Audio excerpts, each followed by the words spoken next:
Les images sont d'une rare violence. Des élèves en uniforme affrontent les forces de l'ordre. Venues empêcher la paralysie d'un établissement scolaire, elles sont accueillies par des jets de pierre. Filmée à Ara, dans le centre-est de la Côte d'Ivoire, cette vidéo témoigne d'un phénomène qui n'est pas nouveau à l'approche des vacances. Certains élèves mécontents utilisent la force pour réclamer des congés anticipés. Dans ce lycée de la commune d'Abidjan, on craint un scénario similaire. Alors, les forces de l'ordre sont présentes pour surveiller la situation. Certains élèves aujourd'hui qui veulent aller très vite en congé parce qu'ils disent que les congés que l'État donne n'est pas beaucoup.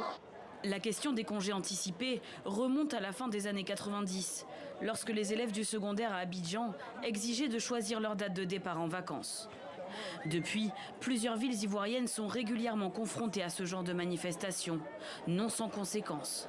Cette année, outre les dégâts matériels, un mineur est mort et une jeune fille a été blessée.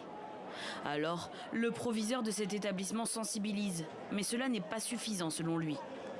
Ce que nous faisons, c'est instruire, informer, inculquer les valeurs aux enfants.